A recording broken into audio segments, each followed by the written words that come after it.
प्रश्न इसी से है। हम मुरली रोज सुनते हैं, बाबा के घर में जाते हैं, निमित्त से भी बहुत अच्छा कनेक्शन रहता है, सेवा भी बहुत करते हैं, बट पहले कभी कभी आता है क्रोध। शायद वो हमारे ही संस्कार होते हैं जो क्रोध आता है, फिर उसके बाद हम दिल शिकस्त हो जाते हैं। पर मुरली हमने सुबह से पढ़ी हुई होती है अच्छे से, और अमृत वेला भी पावरफुल किया हुआ होता है।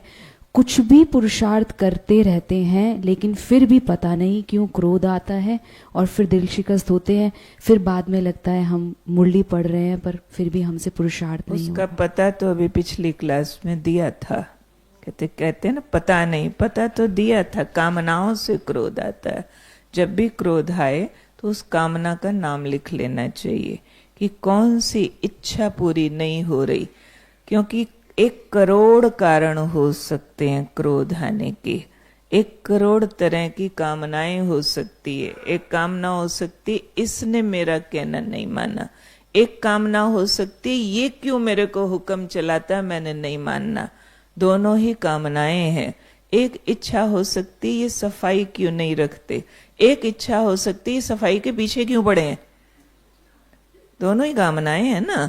तो चेक करना चाहिए जब जब मुझे क्रोध आता है, कौन सी कामना के कारण आता है, उस कामना को मारो। कामनाओं को मारने का नाम पुरुषार्थ है। एक एक करके मारो, दिल शिकस्त न हो। कोई पहले दिन 7वीं मंजिल पर नहीं पहुंचता है, स्टेप बाय स्टेप पहुंचते हैं। इसलिए दिल शिकस्त होने की बात नहीं है।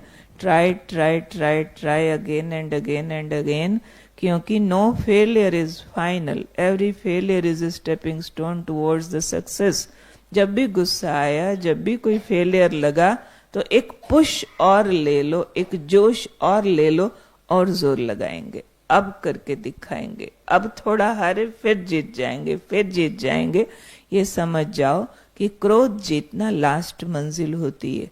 क्योंकि हमने जो समझा हुआ है, क्रोध कोई अपने आप में विकार नहीं है। क्रोध विकारों का एक मीटर है। जिस तरह इलेक्ट्रिक मीटर लगा होता है घर में, तो मीटर कोई इलेक्ट्रिसिटी कंज्यूम नहीं करता है, लेकिन मीटर रीडिंग देता है। रीडिंग अगर ज्यादा आ गई, उस पे नंबरिंग बहुत ज्यादा, तो कॉन्शियस होने की जरूरत है कि देखो भाई कहाँ कंजम्पशन ज्यादा हो रही है। कोई हीटर ज्यादा चलाए हैं, कोई एसी ज्यादा चलाए हैं। जो ज्यादा चल रहा है उसको चलाना बंद करो, वो कंजम्पशन कंट्रोल करो, तो आपकी रीडिंग कंट्रोल हो जाएगी। ऐसे क्रोध एक इलेक्ट्रिक मीटर की तरह है। वो रीडिंग बता रहा है कि कोई विकार भड़क रहे हैं अंदर।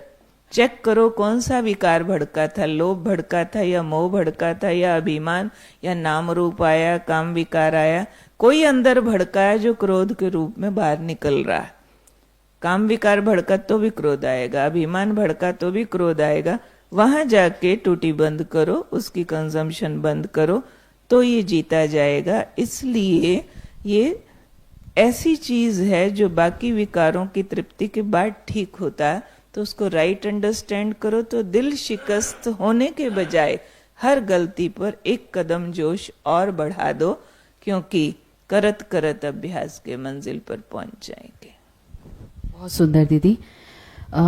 हर चीज के लिए अगर देखें तो पुरुषार्थ है, और जितना हम पुरुषार्थ करते हैं उतने ही हम ये समस्याएं तो नहीं है, ये हमारे लिए क्या हो जाते हैं, फिर समाधान बन जाते हैं।